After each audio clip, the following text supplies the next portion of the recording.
அனைவருக்கும் வணக்கம். என் பேர் ஆனந்தனா. தேவகோட்டை செம்மன் மாணிக்க வாசன் நடுநிலைப் பள்ளியில் 7ஆம் வகுப்பு படிக்கிறேன். கற்பி ஒன்று சேர் புரட்சி செய். இந்திய வரலாற்றில் டிசம்பர் 6ஆம் தேதியில் 2 குறிப்பிடத்தக்க நிகழ்வுகள் நடந்துள்ளது. முதல் நிகழ்வு அயோத்தியில் உள்ள பாபர் மசூதி இடிக்கப்பட்டது. இரண்டாவது நிகழ்வு ஒதுக்கப்பட்ட மக்களின் ஒளிவிளக்காக திகழ்ந்த அம்பேத்கர் இயற்கை எய்தியது. இரண்டு நிகழ்வுமே நம் நாட்டிற்கு பெரும் இழப்பினை ஏற்படுத்தியது. அதிலும் அம்பேத்கரின் மரணம் ஒதுக்கப்பட்ட மக்களின் உரிமை மீட்பு போரில் பெரும் பேரழிவாகும்.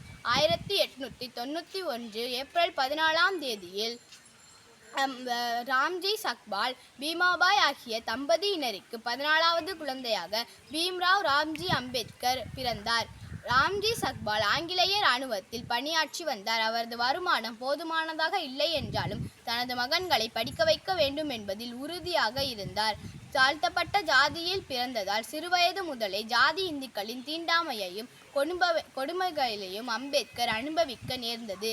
பள்ளிகளில் தாழ்த்தப்பட்ட ஜாதியை சேர்ந்த மாணவன் என்று ஆசிரியர்களும் மேல்ஜாதி மாணவர்களும் அம்பேத்கரை அவமானப்படுத்தினர். பல்வேறு அவமானங்களை சந்திக்க நேர்ந்தாலும் ஊக்கத்துடன் படித்தார் அம்பேத்கர். 1907 மெட்ரிக் தேர்வில் வெற்றி பெற்றார். அன்றைய பம்பாய் மாகாணத்தில் மெட்ரிக் தேறிய முதல் தாழ்த்தப்பட்ட ஜாதியை சேர்ந்த மாணவன் என்ற பெருமையையும் அம்பேத்கர் பெற்றார்.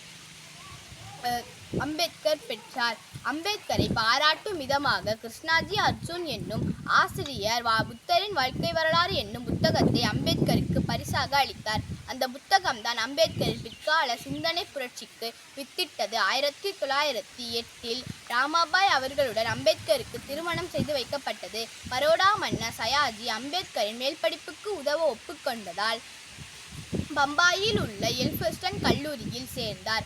1912 பொருளாதார அரசியல் மற்றும் அறிவியலில் பட்டம் பெற்ற பின்னர் பரோடா மன்னரிடம் ஒப்புக்கொண்டபடி அவரது அரசில் வேலைக்கு சேர்ந்தார். ஆனாலும் அவரது அறிவு தாகம் குறையவில்லை. அடுத்த ஆண்டே மேல் படிப்புக்காக அமெரிக்கா சென்றார். கொலம்பியா பல்கலைக்கழகத்தில் MA பட்டம் பெற்றார்.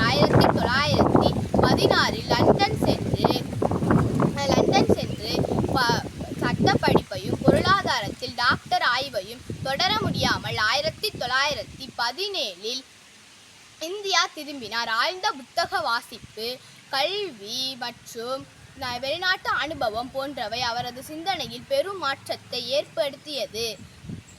சில காலம் இராணுவ செயலாளராக பணியாற்றினார். தாழ்த்தப்பட்ட மக்களின் குரலாக மூக் நாயக் என்ற பத்திரிகையையும் தொடங்கினார். தாழ்த்தப்பட்ட மக்களுக்காக நாடாளுமன்றத்திலும் வெளியிலும் போராடினார். தாழ்த்தப்பட்ட மக்களின் உரிமையை காட்டியுள்ள ஒரே வழி கற்பி ஒன்று சேர் புரட்சி செய். நன்றி, வணக்கம்.